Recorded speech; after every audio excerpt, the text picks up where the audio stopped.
तर मित्रांनो नमस्कार. ॲग्रो इंडिया गुरुमधून मी सुरेश अकोलकर सर्वांचं स्वागत करतो. तर मित्रांनो आपण गहू बघू शकता. आता हा गहू जवळजवळ 18 ते 20 दिवसाचा हा गहू झालेला आहे. गावामध्ये जास्तीत जास्त फुटवे यावे यासाठी आपण काय करणं आवश्यक आहे. तर मित्रांनो सुरुवातीला तो एक जो खतांचा डोस असतो तो आपल्याला व्यवस्थित वापरणं फार आवश्यक असतं. मित्रांनो आता तुम्ही जर गव्हाची पेरणी बाकी असेल आणि करायची जर असेल मित्रांनो तर 20-20-0-13 2 बॅग वापरू शकता.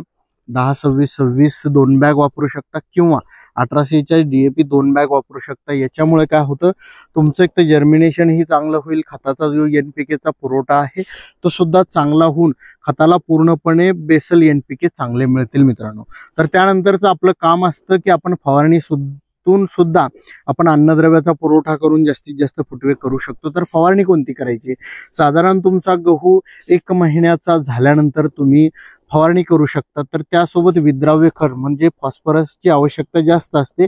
फॉस्फरसचं कार्य जास्तीत जास्त फुटवे करणं आणि ज्या मुळा आहे त्या मुळा वाढवणं याचं काम असतं आणि ते असतं 12. जर विद्राव्य वापर केला तर आपल्याला 100 ग्रॅम प्रति पंप वापरणं आवश्यक आहे. त्याचबरोबर खोडकिडा पडू नये यासाठी आलिकाचं वापरू शकता. आलिका आपण किती वापरायचं? 10 मिली प्रति पंप याचा वापर करायचा आहे. यासोबत आपल्याला कुठलंही चांगलं टॉनिक म्हणजे बायोविटा एक्सचा जर वापर केला, अमिनो बेसमधलं कुठलंही टॉनिक म्हणजे बायोविटा एक्स जर वापरलं तर ते आपल्याला 50 ml वापरावं लागेल. इसाबियन जर वापरलं त्याचासुद्धा 50 ml वापर करू शकता किंवा इतर अमिनो बेसमधले भरपूर चांगले टॉनिक आज मार्केटला उपलब्ध आहे.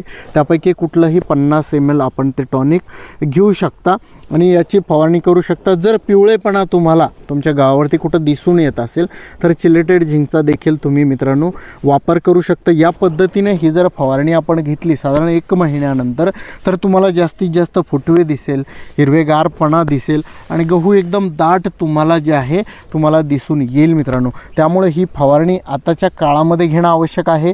आपण लवकरच आपल्या या व्हिडिओ चॅनलवरती मित्रांनो तणनाशक कोणतं वापरायचं याविषयी सुद्धा तुम्हाला सविस्तर माहिती देऊ.